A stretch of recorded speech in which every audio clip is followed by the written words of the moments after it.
Hello friends, this is Sahil Jindal here today.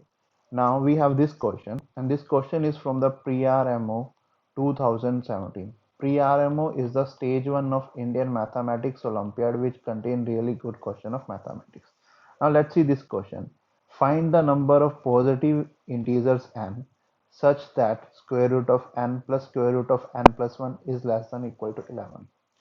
Now see, he mentioned that there is a positive integer. So n must be 1, 2, something like that.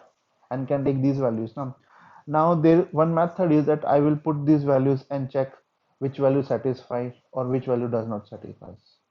And this way I can get the answer, but it will be time consuming and become lengthy because every time we need to find the square root.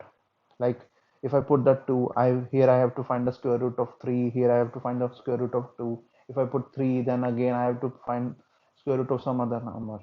So it will become little bit lengthy. Now there is a one more way. Instead of solving this equation, if I solve this equation, square root of n plus square root of n plus 1 is equal to 11. Now from here, whatever value of n I am getting, can I say that the answer will be those values of n which is less than this value?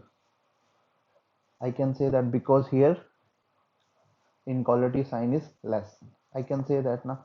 So let's solve this equation. Okay. Now there is an interesting thing about this equation is, see if you carefully observe, if I write like this, square root of n plus 1 plus square root of n.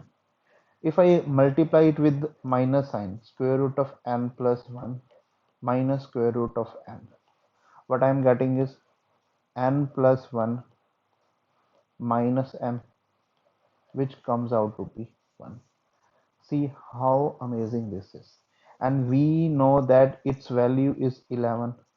So from here I can say that square root of n plus 1 minus square root of n is 1 by 11.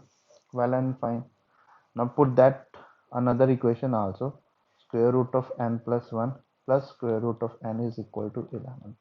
Now if I subtract both equations, this will get cancelled, and what I am getting is minus 2 root n is equal to 1 by 11 minus 11.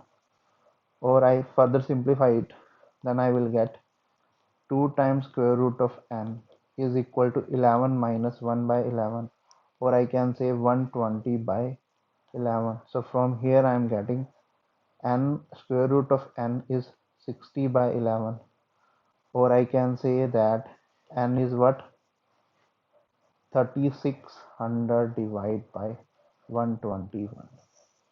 Now I have to just solve it. When we solve it, what we are getting is that n is something like 29 point something. If n is 29 point something, I need to find those values of n which is less than this and positive integers. So how many positive integers are there which are less than this? Those are will be 1, 2 till 29. So I can say that our final answer is 29. See how amazing this question is. Instead of solving this inequality equation, we solve the equality equation and find out the answer. But if we try to solve this inequality equation, like by putting values or some other, like doing square and all that thing, it will be little bit time consuming. Hope you like the solution.